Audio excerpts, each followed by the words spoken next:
Welcome to Metabolic Mind, a nonprofit initiative of Baszucki Group, transforming the study and treatment of mental disorders by exploring the connection between metabolism and brain health. Thank you for joining us on this journey. I'm so excited to introduce now our three panelists. We're going to have a discussion with three individuals who have fought mental illness and won, and they're going to share their stories, which I'm sure you're all going to find incredibly moving. Lauren Kennedy West is a social worker who was diagnosed with schizoaffective disorder in 2016 at the age of 25. She became a prominent voice in mental health and schizophrenia advocacy through her YouTube channel, which was called Living Well with Schizophrenia, and garnered 40 million views, over 300,000 subscribers. In 2024, she publicly shared and documented her experience of trying metabolic therapies, particularly metabolic ketogenic therapy, to treat her schizoaffective disorder. It completely changed her experience of her illness and of her life. Her channel is now called Living Well After Schizophrenia. She is dedicated to advocacy to bring this therapeutic intervention to as many others as possible. Dr. Eric Rodgers is a seasoned optometrist currently practicing at Triangle Visions. He's previously owned optometry practices in North Carolina, bringing a wealth of experience to his role. Dr. Rodgers holds a degree in chemistry from the University of North Carolina at Chapel Hill and earned his Doctor of Optometry from the Pennsylvania College of Optometry. Dr. Rodgers was one of the pioneers, I would say, in using ketogenic metabolic therapy to treat major depressive illness, and he has broadly shared his experience on X and other channels. Harmony Bright began experiencing symptoms of schizophrenia in adolescence and was originally diagnosed at age 32. She spent the last 4 years transforming her mental and physical health. After losing 137 pounds through a low-carb diet and exercise, she discovered that being in ketosis also helped alleviate symptoms of her schizophrenia. Now, age 48 and a proud mother of two, she's passionate about raising awareness of metabolic therapies that she believes are safer and more effective than drug-only treatments. Please welcome our panelists.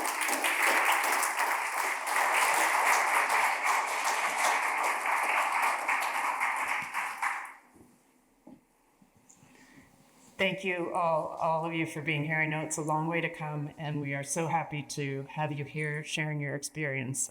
As Julie mentioned, Carolyn and I were new to science, and we were shocked to discover that many scientists never meet people who experience the illness that they study day in and day out. And so we are here to rectify that situation with generous help from our panelists.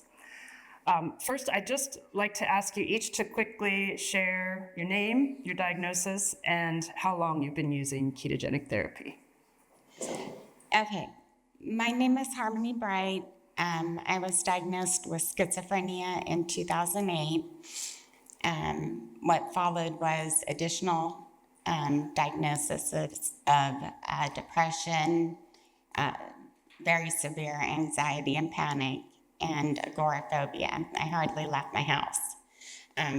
For 16 years, I pretty much stayed inside. I began trying ketogenic therapies and metabolic therapies without knowing what they were in 2020. And I did it initially to lose weight. And to get healthy. My whole body was failing. I had systemic inflammation, but I did it accidentally. And so then I relapsed because I relapsed all the things that were working and improving my mental health and allowing me to lower my antipsychotics, because I had no idea what I was doing because there isn't information out there. And so last spring was when I relapsed. I spent a year in psychosis. No amount of medication could tame my symptoms. And they pumped me at the highest doses that I've ever been on with no relief. I then saw your organization's video with Dr. Palmer And I knew what I did right. I knew it was the intermittent fasting, the ketosis.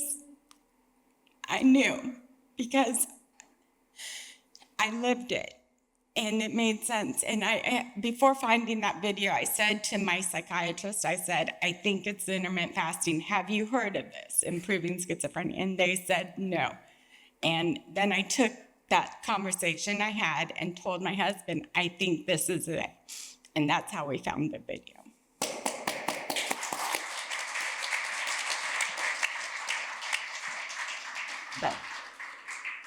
Wow. That's getting us off to a really good start. Thank you, Harmony. Lauren.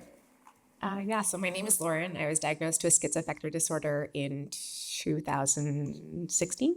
And I originally had heard first a little bit about keto for mental illness in 2020, and I tried it for like a couple months, did it horribly wrong. I didn't know very much, and so kind of abandoned it, but then dug deeper into things like Dr. Christopher Palmer's book, Brain Energy, had him on our channel and decided, okay, we're going to make a really honest go of this and really see if it can ameliorate my experience of my illness. And so tried that starting at the end of December 2023. So it's been about, 10, 11 months now. And yeah, it's completely changed my experience of my illness and subsequently my life. My name's Eric Rodgers. I was treated for depression for 10 years, and within that 10-year period, I had 3 episodes of, I guess, were major depression, the third one being the worst. At the end of the third one, I lost appetite a little bit, and I actually started losing weight, and so now we're coming up on the start of the year, and I'm feeling a tiny bit better, and I say, well, let's at least not gain the weight back. I mean, come on, something good out of that. I'm still not well, still on medicine. And so that led down a long journey of trying to understand diet. And the first doctor I believe I found was Dr. Eid.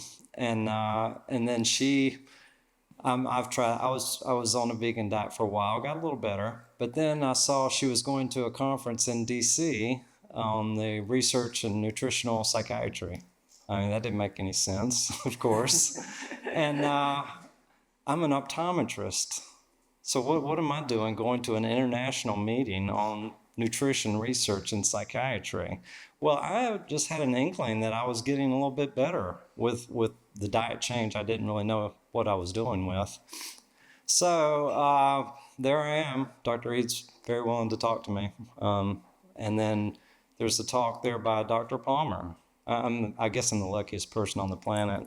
So I go down and I listen to the talk, and it's like the story he said from his patients. It's not the research, for me. It's a patient saying, this got me better.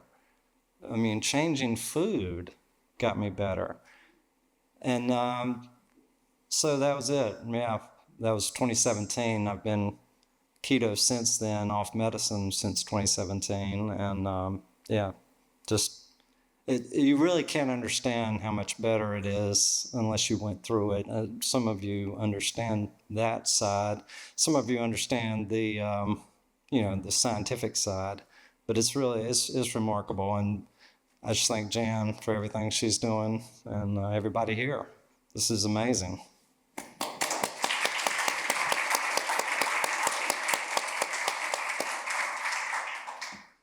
Just to draw out a couple of themes that we just heard, gratitude for the work of Dr. Chris Palmer and Dr. Georgia Eid, and also Dr. Sethi, who really are the parents of this nascent movement. So thank you to all of you.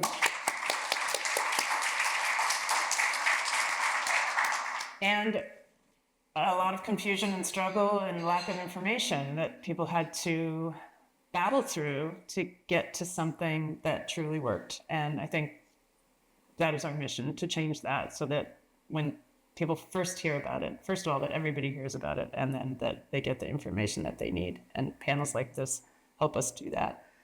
I'd like to ask next if you could describe a day in your life in as much detail as you can when you were ill and how that compares to a day in your life now. Maybe we can begin with Harmony.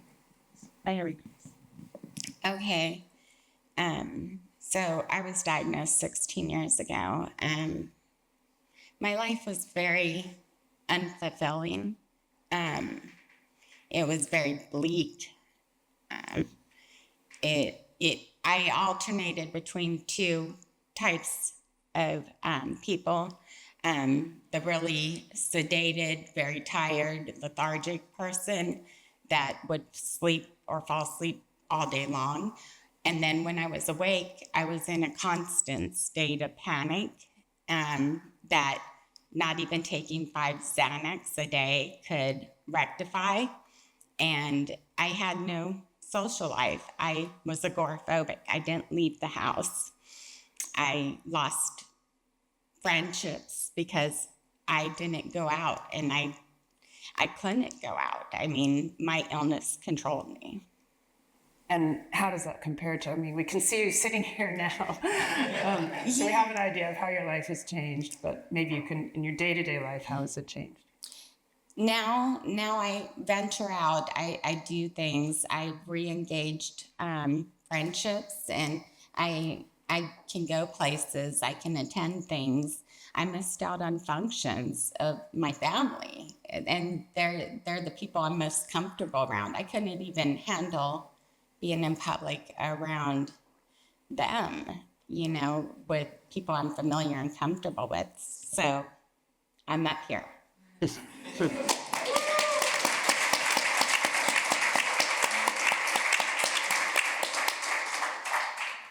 Lauren? So gone through a lot of ebbs and flows in my journey of navigating mental illness. There were periods of my life where I really didn't get out of bed. I was bogged down by depressive symptoms. I was grappling with psychotic symptoms where I was experiencing hallucinations, delusions about the people around me and whatnot, and it was quite debilitating. I made 2 serious attempts on my life in my early 20s, and it was a really big struggle. Moved through that into a place that felt better, even while living with my illness and going the traditional route of treating it with medication and whatnot. I still got to a relatively stable place where I have 3 kids. I have a husband, a family, and grew this YouTube channel and stuff, but it still was debilitating in various aspects of my life where, I tried to get my master's 2 times and I just couldn't do it. And it was really frustrating because I knew I had the cognitive capacity to do it, or maybe I lacked the cognitive capacity in terms of cognitive symptoms. There was just always this barrier in terms of experiencing symptoms that kept me from being able to do these sorts of things that I wanted to accomplish or even engage in my life in a way that I wanted to. There was often times where I would just have to kind of go lay down to rest because I just lacked energy, or I was too inundated with symptoms and I just couldn't show up in my life in ways that I wanted to. Since using metabolic therapies and the ketogenic diet, that experience of feeling almost this barricade between me and the life that I wanted to live has kind of come down, where I feel like I'm now able to show up so much better. I especially notice it with my kids, where I am able to be the kind of person and mother that I want to be for them. I'm able to give more to them. Sorry. It's overwhelming, I think, to reflect on that and how much it has changed my life, where I'm able to, work-wise, what I do for a living, I'm able to actually stay motivated, get tasks done, and they're just feeling so much easier than it ever felt before. And that was something that I think I had come to a place of accepting was just not ever going to be within reach for me. Yeah. Thank you. Great. so I grew up with a little bit overweight and a little bit anxious. And then I managed to thrive really through all that, but still overweight and anxious. And then I guess you fast forward to the when I got put on medicine for depression, and those years were just getting by. So there would be some good moments, of course, and lots of good things. But then there were the 3 episodes where it was severe, and so maybe I think you asked how it was at the worst. Well, at the worst, you go to work, you come home, you lay on the couch, and you go to work, you come home, you lay on the couch, and that's your life for a while. And so the next question was, how's it different now? Maybe you can describe that switch. What changed? Yeah, well, it was a slow change for me because I was slowly understanding how to fix my problem. I had to get off some medication, and I had to change, obviously, my diet. And it was a very slow change, but I finally found a technique that could work. It was just changing what I ate. I mean, for me, it was that simple. And it's still baffling to me that's all it was for me, not for everybody. So, I gradually, got pleasure back in activities, all the things that go with depression. You're kind of in a dead zone or whatever. You're just getting by every day. And, coming out of it was just, it wasn't dramatic for me, probably because I did it slowly, entered ketosis slowly. But, I'm a different person, and there's just really no way to explain all the benefits. Yeah.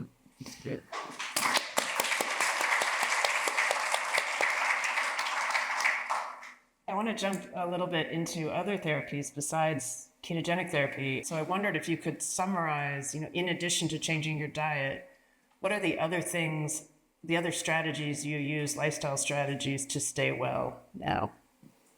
Yeah, so it's definitely not just diet. I probably spoke the most about diet, but it's sleep. I'm extremely consistent when I go to sleep. It's exercise. I had already been doing the exercise, so I just continued doing that. And it's where you spend your time, what you think about all day long. That's pretty important. And you try to think about, happy things. There's plenty of sad things, but don't spend too much time on those. And I don't know. What is the exercise you do? Well, I used to run marathons until I got a new hip, and now I'm walking and jogging. It's just activity. Just I get 10,000 steps a day, so I just staying active, and I want to. Would like to get back to running. But, relationships, being around people. When you're depressed, you just want to go sit in a closet by yourself. So part of staying better part of getting better is being around people and being willing to interact. And you also do intermittent fasting. I do some, not too much. I just don't do much snacking. And I just eat a, very low-carb diet, staying ketosis, mostly for 7 years. 7 years in ketosis. It's tragic that this is so unsustainable, this therapy. Yeah, I want to say a little bit about that, of course. I guess I don't understand it, and I certainly don't understand when someone gets the benefit and then they turn away from it, unless it's an accident. But it's just so powerful for me. I just can't imagine, not doing it. So.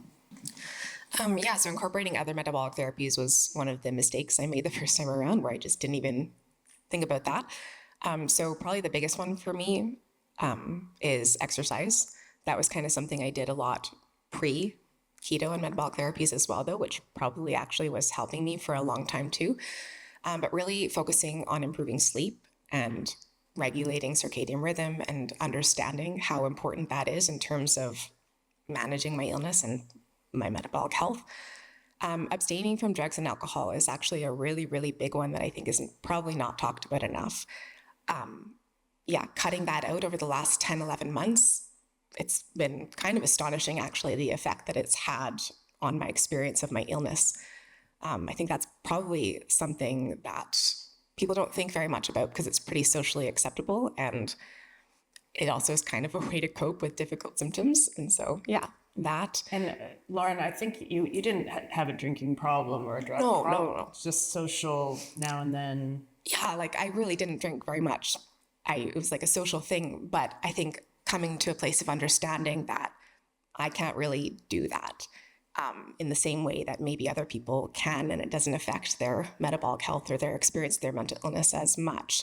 But having a better understanding of all of these different types of things that are deemed very socially acceptable within our society that are incredibly detrimental to probably all of our health, but especially if you are navigating a chronic illness.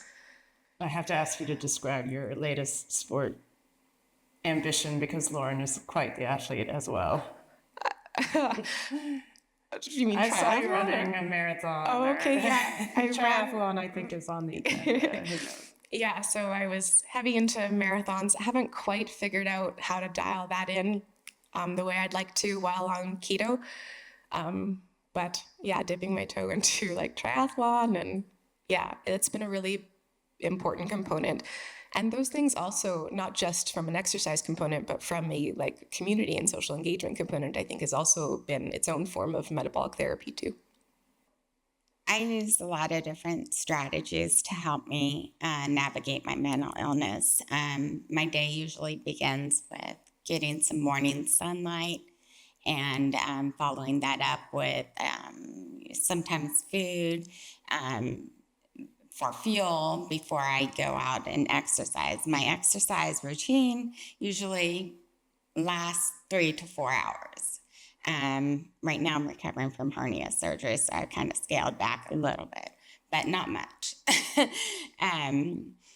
I focus on intermittent fasting and using that as a tool to help me navigate my mental illness.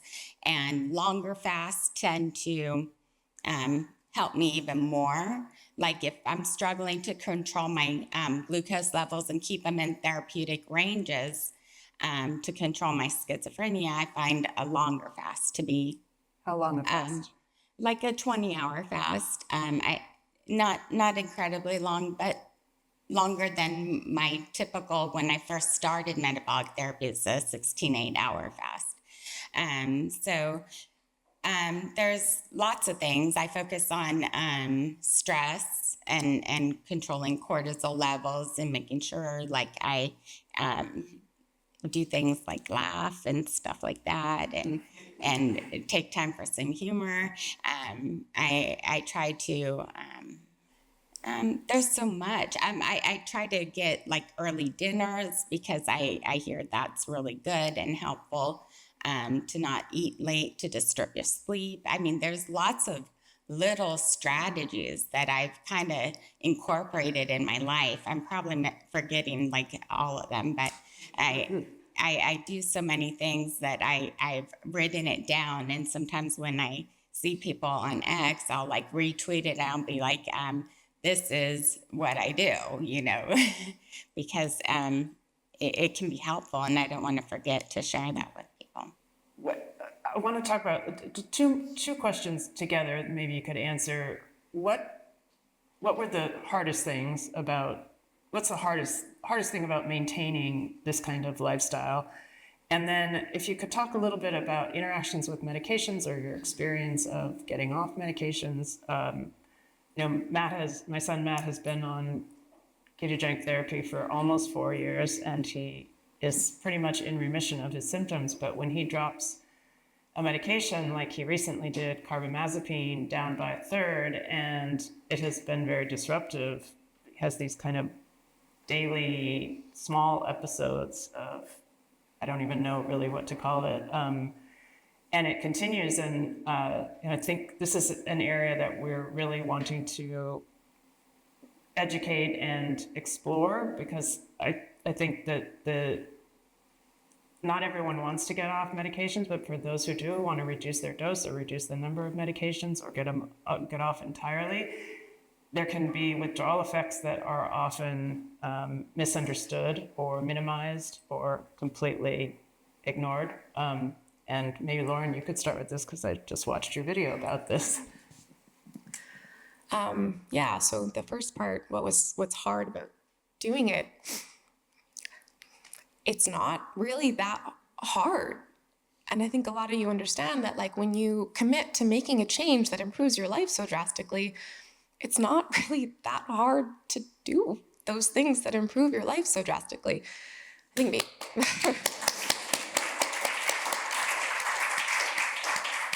I think maybe the hardest part about this experience has been more coming from sharing the journey and all of this publicly. And yeah, just kind of grappling with, I guess, how big a task it feels to create this change in psychiatry. And so I've felt a little bit alone and at times hopeless at how big that feels in terms of a lot of the pushback that's received. But being here with you all and hearing about all the incredible work you are doing to create that change is just very motivating. And yeah, I'm really excited to keep spreading the work that you're doing. But anyway, on to the other part about medication. When I started this project or this journey of trying out metabolic therapies, I had no intentions of touching my medications at all, making any sort of changes for at least like 6 months, just to make sure that it was going to be a really effective intervention, or just to see. I didn't know. But very early on, I think about 3 weeks in, I started to experience really, really intense like sedation. And at first I was like, oh no, is this keto? Like, is this a form of the keto flu? What is going on here? And Nicole, thank you so much, Nicole. She's been an incredible support through all of this. Brought forward the idea that this could actually be potentiation, where my body or brain were healing itself in some way, where all of a sudden now I was on too much medication and I was experiencing increased side effects of that medication. And so I brought this to my psychiatrist, who doesn't know anything about metabolic therapies, but he was like, I don't know, sure, let's try reducing your medication and see what happens. So went down and pretty instantly felt relief of that sedation. It was still a little bit, so I went back to my psychiatrist and we decided to go down another increment, and felt incredible. And so that was a shocking experience to have that drastic of a change in my medication, like 3 weeks in to using this intervention. And I also just started to feel benefits of being on less medication. I started to, throughout this process of reducing medication, I think I've come to understand how much it actually negatively impacted me. And I'll preface that or caveat that by saying it has saved my life too, whereby medication has allowed me to come out of psychosis and to regain stability and to be a functioning person. But going through this, I've really come to understand that it has created some very real and profound deficits in my experience as well, whereby I felt really blunted. I think that blunting is like the main thing to convey in terms of the experience. Anyway, I have continued to reduce off my medication, and I actually am completely off of my antipsychotic medication, all psychiatric medication, as of mid-September. But it has also come with some issues around experiencing withdrawal. And that was definitely something that was never communicated to me as a potential problem when I was first put on these psychiatric medications. And it feels quite shocking given the intensity of the experience of going through withdrawal. And also having pushback from my care team saying that there's no way this could be withdrawal, it's probably my illness coming back, and all those sorts of things. However, I'm quite confident in this experience that it's not that. There has been times where it's been a little bit scary to think that maybe it could be coming back, but it definitely does feel different and moving through it. And yeah. The hardest part of keto is probably initially getting over what you were addicted to food-wise, but that was probably weeks. But the hardest part longer term is you're the only one doing it that you see every day, all day, anywhere, unless you go in a support group or something like this. So that's hard. But eventually people understand, well, he just won't eat that, and that's who I am now. So that was hard. And it was also hard trying to understand that is this healthy? I mean, everyone spoke about that, just eating eggs, beef, bacon, cheese, and then starting over again.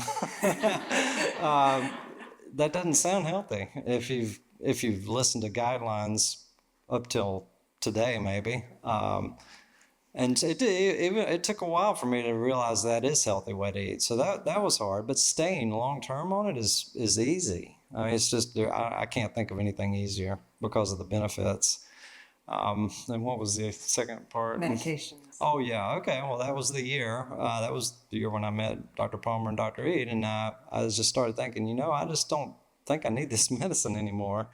But I was unfortunately doing this on my own, which I don't recommend people do. I just kept gradually cutting it back, and over 7 months probably, and just so gradually. But then knowing when you stop, something bad could happen, but nothing bad happened. I got lucky. I got lucky all along the way. It just kept getting better. I think I was on the medicine probably too long, and I experienced the combination of keto and antidepressant, which could get you a little hypomania or something along that line. How did you address that?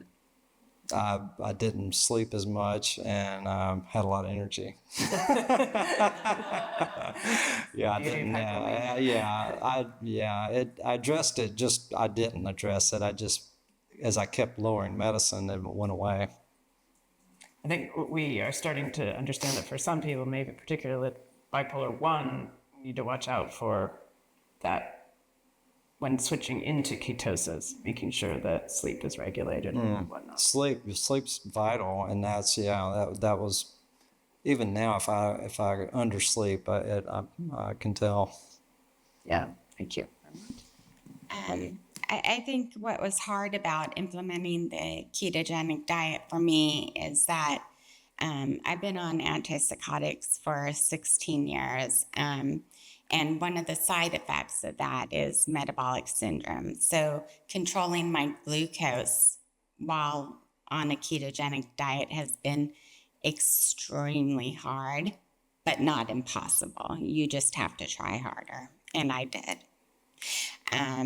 The tapering of the antipsychotics this time, because I've had 3 different experiences, but this time I've encountered withdrawals, and I know from watching a video with Lauren that she said about a week and a half in, hello, withdrawals. And that's been my experience as well. So I think it's something to note that about 1.5 weeks in, I get withdrawal symptoms. And when I say withdrawals, I know it's not psychosis because my body is trembling like a drug addict would that is coming off meds. And so there is a distinct distinction there. I know it's not a return of my symptoms. The tapering,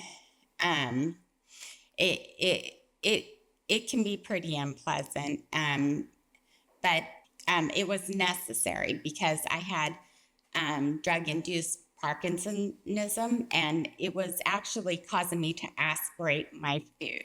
So these medications that we're given can be extremely dangerous to people to take. Because last time I looked, aspirating your food is not a good thing to have.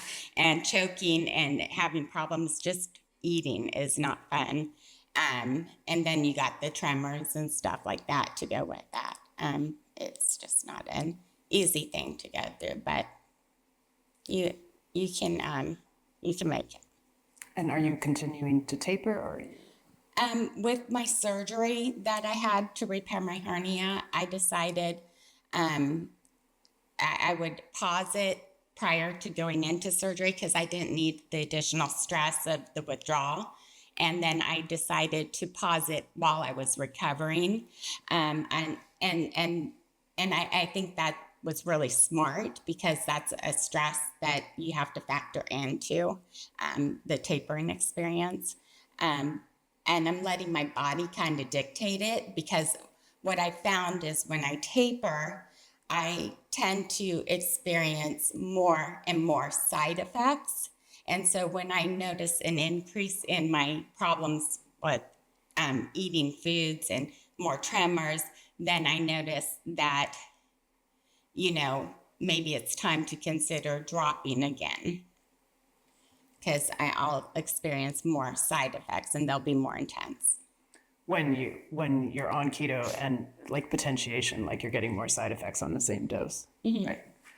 I'd just like to ask the scientific and medical community if we can all pay attention to deprescribing and tapering and figure out guidelines and collect data and try to provide some more systemic guidance because this is a really difficult issue and I think there is not enough attention to it. So that's my open invitation. I know some of you are already doing that.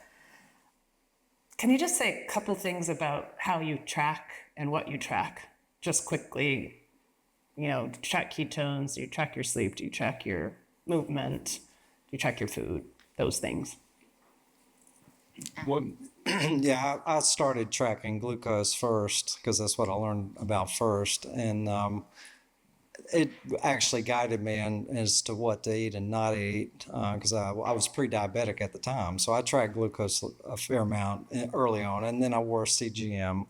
And then I started tracking ketones. But, this is 7-8 years better now. So now I just track how I feel. And if I'm curious, I might check I do get A1C, standard lab tests like that.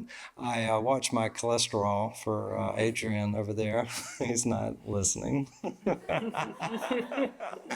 But long story with that. But just to start saying, well, it's just how do I feel? That's the great thing about this. You don't need blood markers. You don't need all these things.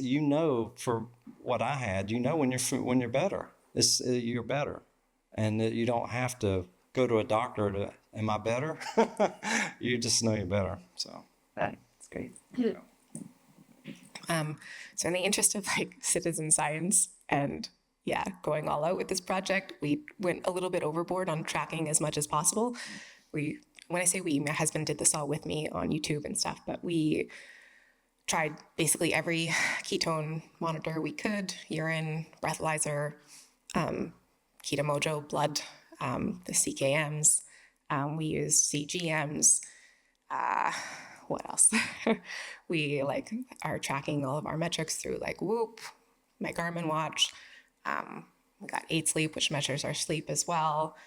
But it's all actually been really, really helpful in terms of getting a good idea of what's going on and how to effectively troubleshoot. I can bring that to Nicole and she can give me insights about what's going on and stuff. And really, really helpful to get as much information as possible. Highly recommend Lauren's channel. The last 10 months, you've done, I don't know how many videos, at least 1 or 2 a week. You can watch the whole journey, and it's incredibly helpful for someone just starting out to watch you put on the CKM. And, doesn't look that hard, doesn't look that painful, and just follow along on the practicalities of how to do this kind of therapy. Super helpful. Harmony? I track my stats through various means. I use an Apple Watch, and that helps me track my exercise and sleep, which are very crucial. I use a smart scale at home that allows me to track my body fat percentages and stuff like that, and visceral fat. I use my Healthy app with Denise Potter to track and log my food and track my carbs and stuff. And do Do you finger prick? Oh, yeah, of course. I mean, yeah, like when I first started doing the ketogenic diet, I would finger prick myself with the Keto Mojo like 3 or 4 times a day. And my dietitian who works under Denise was like, you don't need to do it that much. I'm like, trust me, I do. I have no clue what I'm doing. I have no clue. I need the insight. And so like I did it like 3 or 4 times a day. And then I gradually have progressed to doing it like as a means just to check to see how accurate my CGM is, because I've noticed it's not always accurate for me. But I do it more like once a day now that I've been doing it for some time. Thank you. So when you hear that it's impossible, no one's ever going to prick their finger once a day or once every other day, it's possible. Could you each say a few words about who helped you, who your care team was, how easy or difficult it was to assemble that, and how that might have changed over time? Eric, maybe you can start. The care team is over there, just who I learned from. So the people in this room.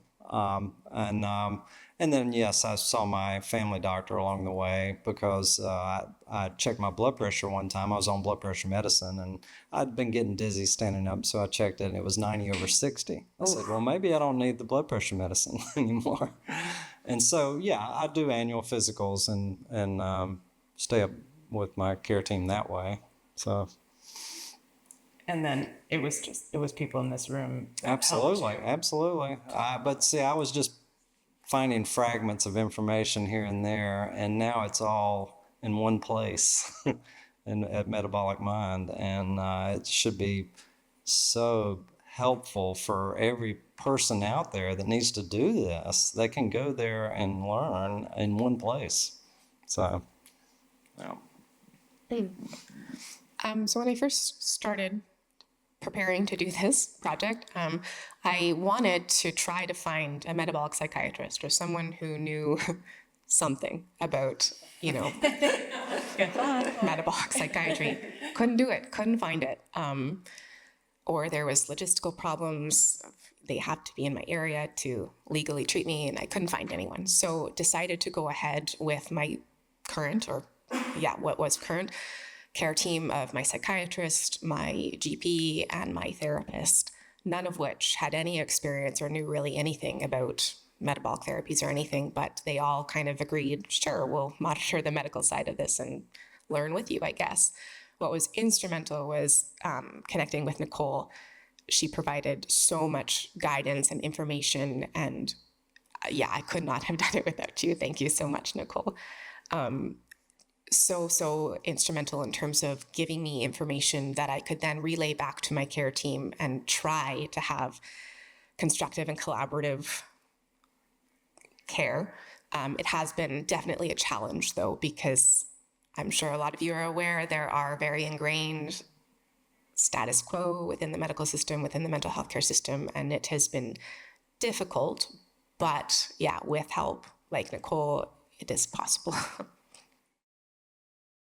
I obviously have the same setup. I have a family doctor. I have a psychiatrist that's not experienced in tapering meds because, quite frankly, people are on them for life with them. They don't get better, and that's the sad truth. But I found the most valuable team member is my metabolic dietitian, psychiatric dietitian. They provided, like Lauren, the insights, the tools, the information, the guidance to allow me to control my symptoms, which last year were not controlled by my medicine. And so they brought me from absolutely a raving, agitated schizophrenic that was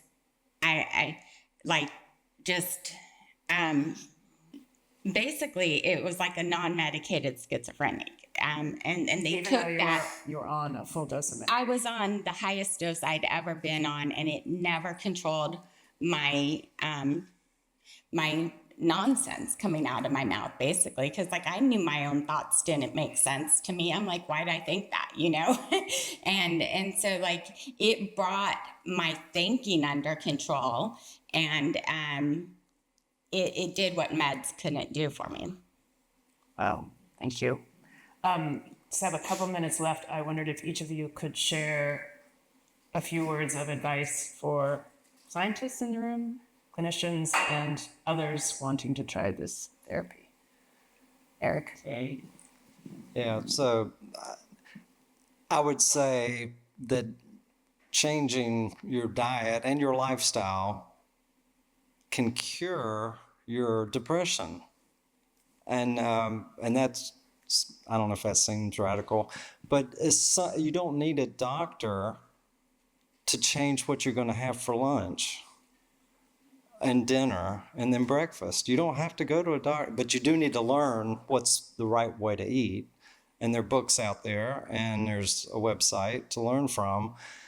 But you do need, the diet is so powerful that you need to tell your doctor, care team, what you're doing. They probably don't understand how powerful it is, but at this point you should know how it may interact with any medicines I'm on.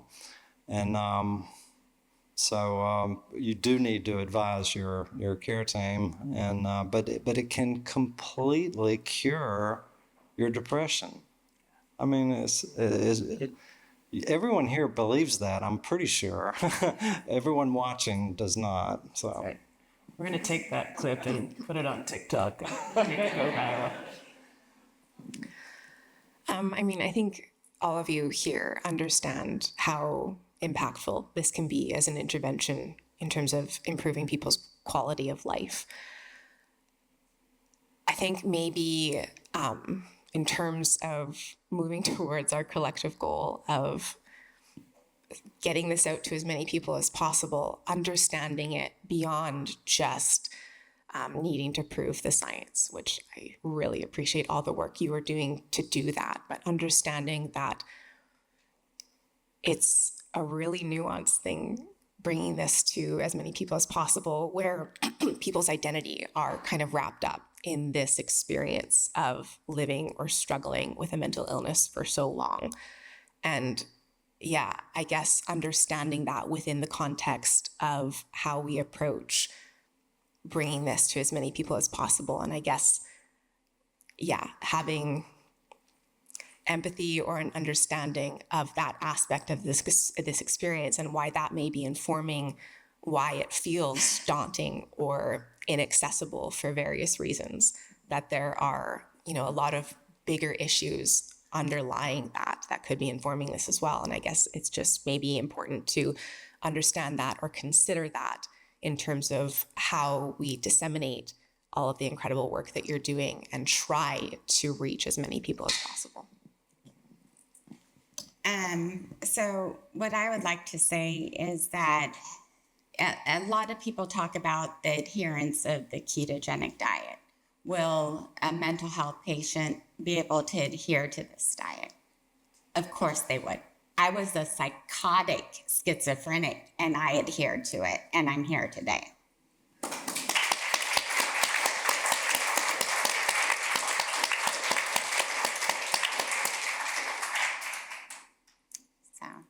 We can end on that note. But I think we have time for questions. Yeah. First, before I ask a question, I just hope you realize how important it is that you're out there sharing your story. But I wanted to follow up on Jen's question about support. So when she asked what you were measuring, Lauren, you used the word we were measuring. And on your YouTube channel, your co-star is your husband, Rob. And it's clear you've had that family support. So we talked about your care team, but I'm curious about the day-to-day life family support, either how that support helps or the struggles maybe with family members or loved ones who maybe don't quite get it. And I think that's such an important part. So I was wondering if you could all touch on that as well. My support's been a large part online. And you can find people on social media that are going through what you're going through. And if you find the right people, you can learn from them. And you don't feel like you're the only one doing this. And yeah, people around me saw me get better, and so they certainly supported me doing this. And but I think peer-to-peer support, that's what you're doing, and that's what I'd like to do.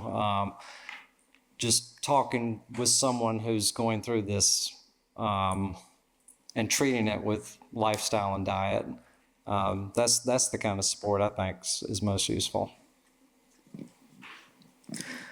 Yeah, it was incredibly helpful to go through this experience with my husband doing it alongside me, just in terms of providing that motivation with someone you care about, like accountability, ease of both being able to prepare food and whatnot. Yeah, that's been really critical. There are people in my life who don't understand what I'm doing, and that is difficult in terms of navigating. I know that it's hugely important for my well-being and taking care of that, but it is difficult when people close to you in your life don't really understand that, or don't understand why you're making these seemingly drastic changes that you're making. And so that can be difficult. And I think that that's probably the experience of many others who are trying to navigate this, where they don't have someone like Rob, my husband, who's there to do it with them. And so we actually just started an online peer support community for people who are looking to use metabolic therapies to treat their mental illness, so that hopefully they can provide for each other that piece of accountability or, support going through it. And where can we find that community? I don't have an easy link, but on our YouTube channel or on our YouTube videos, there's a link in the description of the videos and in a pinned comment on each of the videos. And maybe just as like a bit of encouragement, we launched this community like a week or two ago, and there's over 300 people on it who are like, I don't mean that as a brag about the community. I mean that more to like convey there are so many people out there desperate for this kind of information and this kind of support. And yeah, thank you for the work you're doing around it. Harmony? My husband has been supportive through this. In fact, he's starting to go keto. And I was like, you should do what I'm doing. And then he's like, yeah, I should.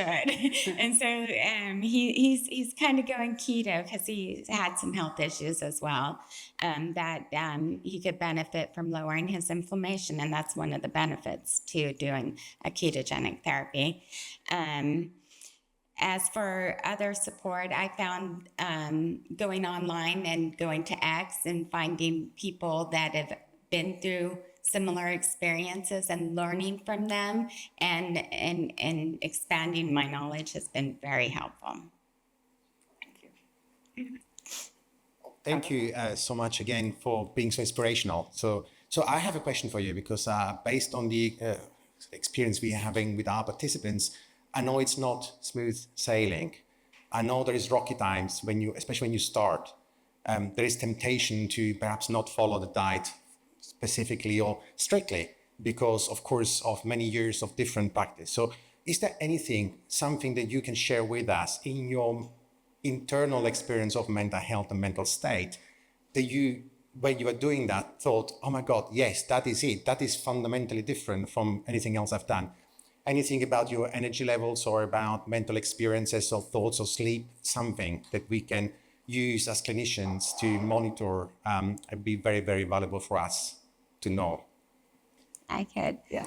So last year I was actively psychotic and I thought my food was being poisoned. I had paranoid delusions and stuff like that.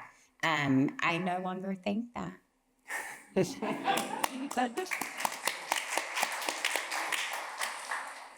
So when the paranoid delusions go away, that's when you know it's working.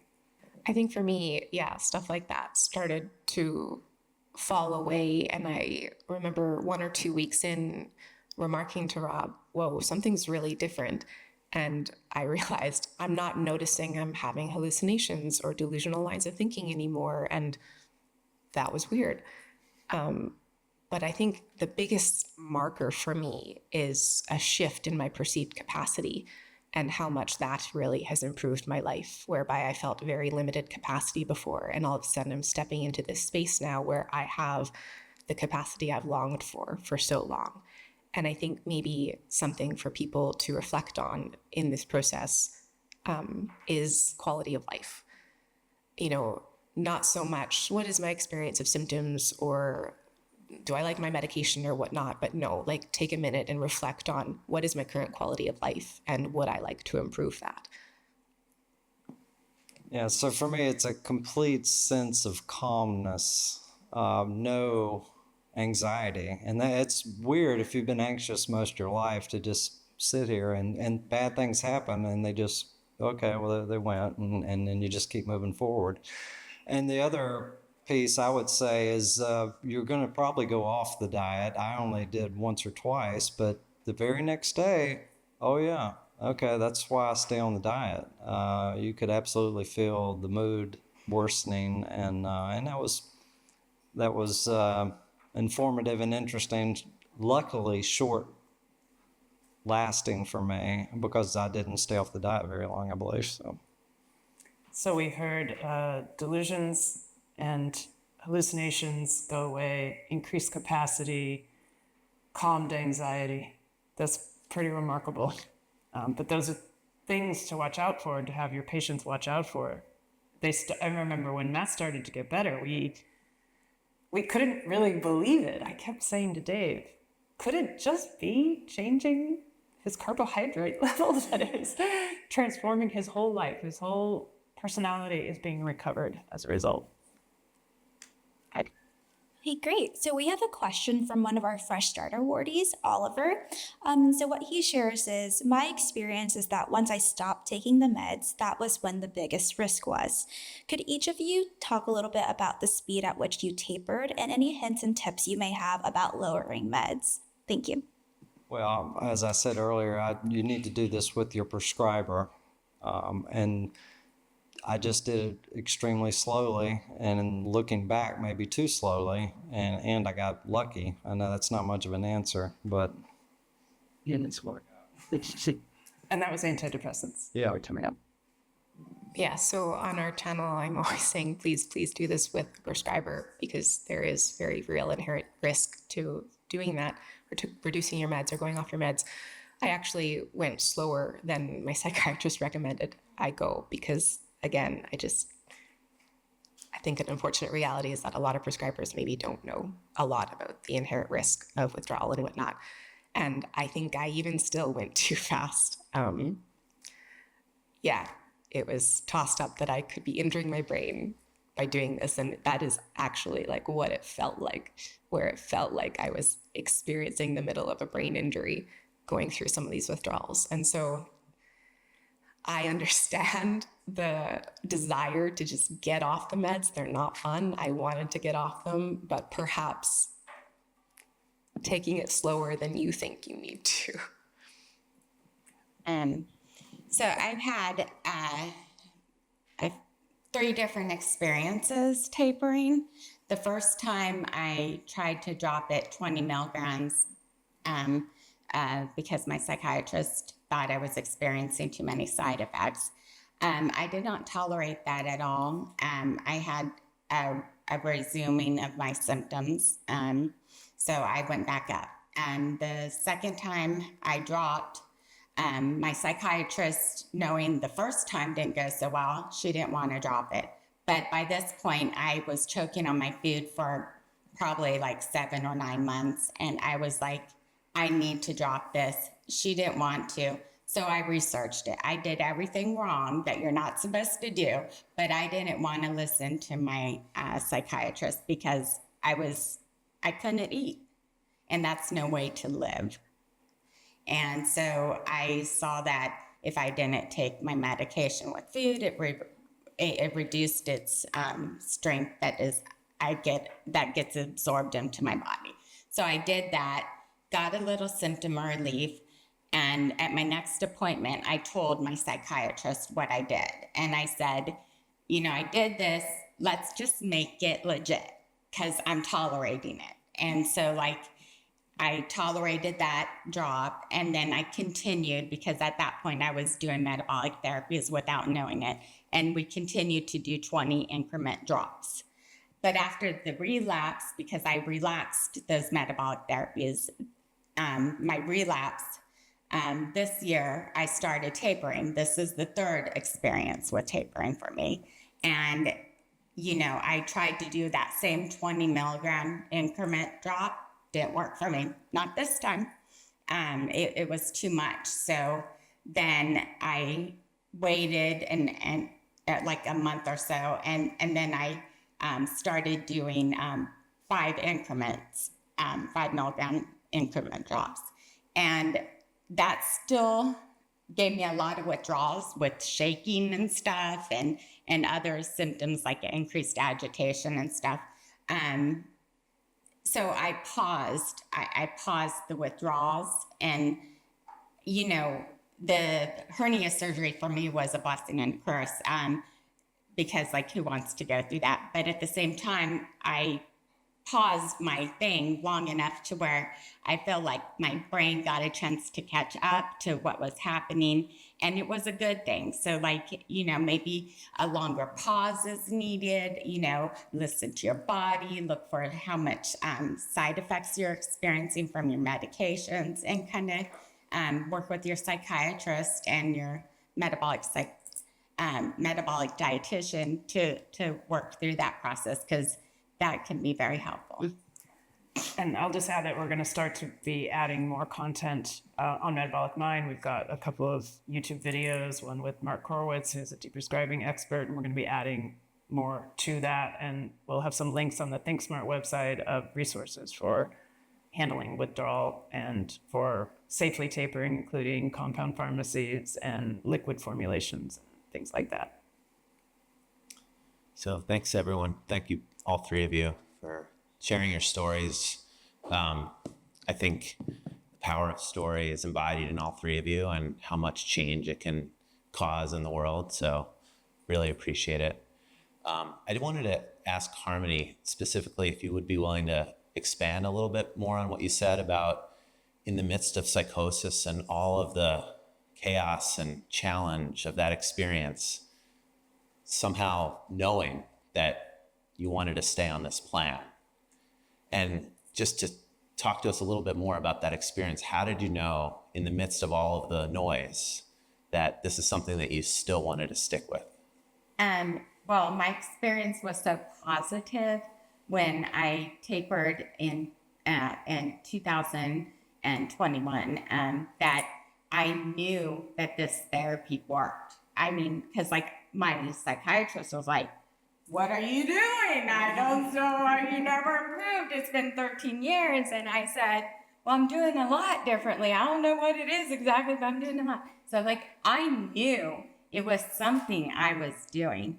And when I found the video from the Metabolic Mind channel explaining Palmer's theory on brain energy, I was throwing myself in ketosis. My sodium levels were off. I was convinced. There was nothing that was going to deter me from this because I knew it worked. And even though you were experiencing psychosis at that time, that message got through. Yeah, even though I thought I was being poisoned, I was a raving lunatic at home, I knew it worked. And so you can still have good reasoning while being in psychosis. And that's the thing that people don't understand is that I'll interact with people that are sick on X and they'll dish out a whole bunch of word salad and not make any kind of sense. And then I'll respond, with a like, and then they'll come back and I'll get another notification and they're completely coherent. So just because someone displays symptoms doesn't mean they can't process at all. Thank you. Hi.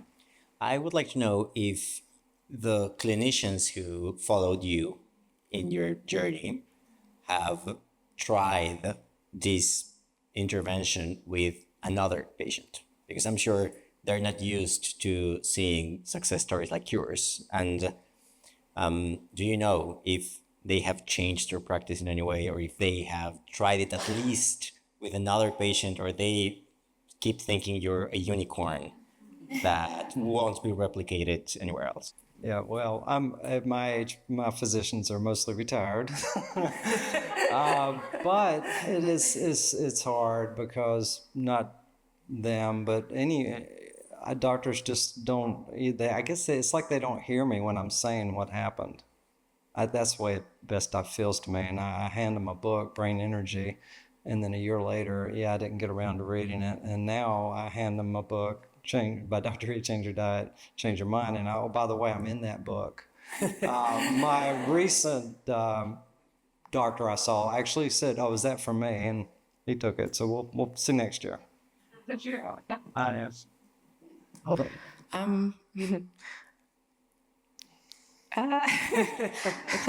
I always Take that as a no. I always struggle with how to like tactfully and respectfully bring this up on the channel, whereby I am a little bit confused and disheartened that there's very, very little interest from my psychiatrist about this hugely impactful thing I'm doing. Like, he has seen me through many, many hospitalizations, psychotic episodes, very rough stuff, and now he's seeing me completely thriving, and there's still no... He's like, "You still eating that way?" Like, yeah. Yeah. So I'm not sure what it's going to take to encourage adoption at that level, but we'll keep trying. My psychiatrist was curious when I finally showed symptoms of improvement after 13 years under her care. She was curious. And then, but I think she just lacks the knowledge and the education and the what's behind the scenes happening in my body. She doesn't know why I'm improving. And I think that if she learned how these things affect mental illness, it would really change how she practices her business, and I think that's what I hope providers do, is they learn what I've learned the hard way, but learn it so that they can change their practice. Thank you. Hi, guys. Thank you so much, first of all, for sharing your story. My question is more technical, kind of for the clinicians in the room, but then also for the people who are leading clinical trials. Can you tell me your experience with electrolytes and minerals? I think all the clinicians have maybe different approaches to minerals and advising that. Excuse me. But do you have, what is your experience with it? Did you experience any electrolyte deficiency symptoms when you increased your ketone levels? If you did, how did you kind of mitigate that? And if you didn't, well, I want to hear that as well. So that would be great if you could. Yeah, so I definitely had to increase salt and magnesium early on, but it appeared as I became more healthy and had less body fat, I needed more salt, and that just seemed to keep increasing, and I still would get leg cramps at night, but I finally was getting a hip replacement, and I knew I couldn't jump up out of bed and get rid of a cramp. So I finally went up to the amount of salt that Steve Finning recommended, which I believe is 5 grams of sodium, 3 of it being added, 2 that occur in low-carb food. And the cramps went away. So that's my story. That was something I didn't do the first time around and suffered for it. Like intense keto flu, but this time around did that right away, and didn't experience any keto flu. It really helped with like cramping that I noticed when I didn't take my electrolytes. It's been really critical, as well as supplementation, all thanks to Nicole, the carnitine, what else, magnesium, potassium. There's lots, doing like NAC, glycine. Yeah, it's all been really, really helpful. Is there a particular electrolyte that you use? Or Yeah, so started with Element, but that's kind of expensive to get to Canada. So found a different zero carb one called Relight.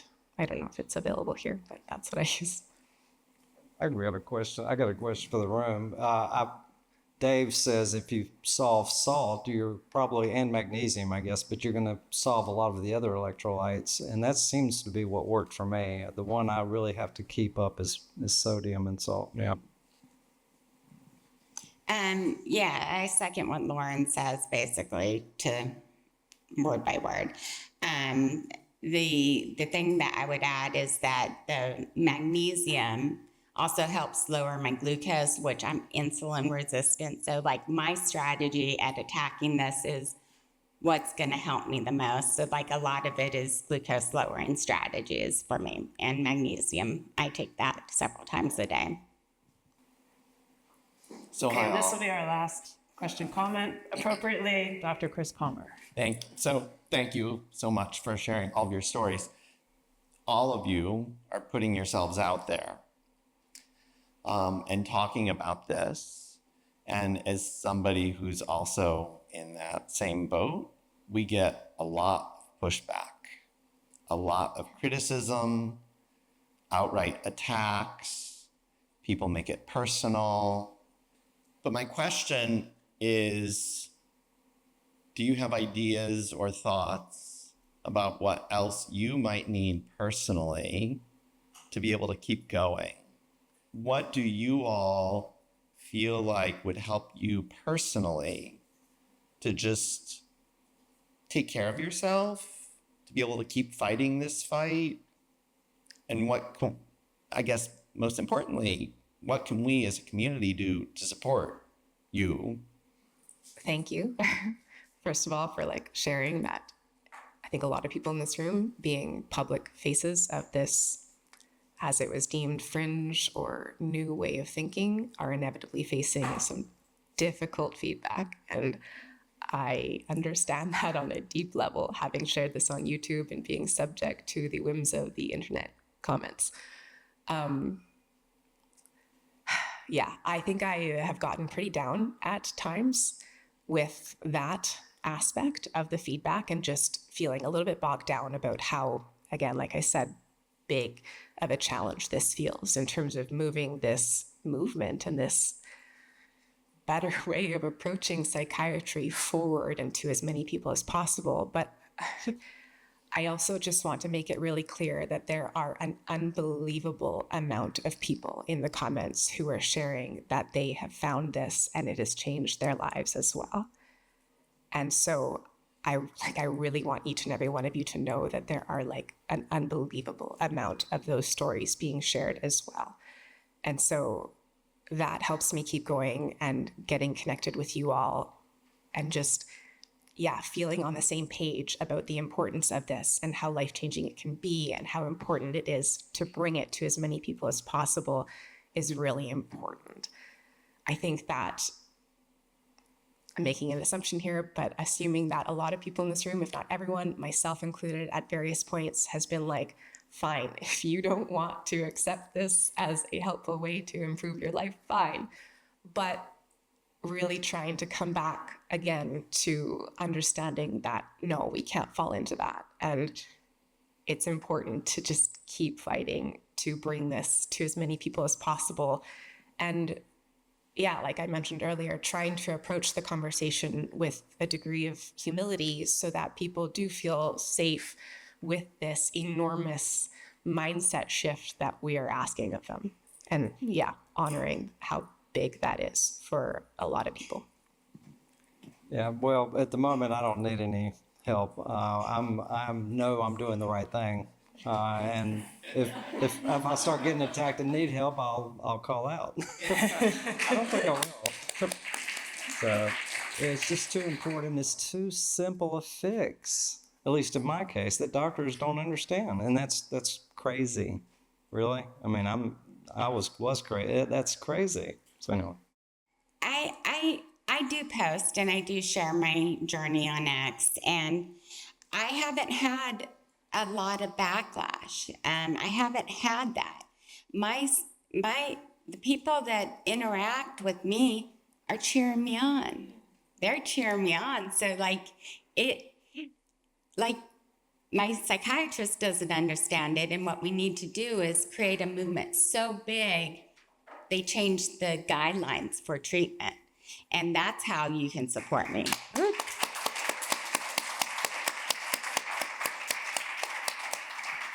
I think that is a perfect note on which to end this session. Create a movement so big we cannot be ignored. Thank you. Thank you all very much.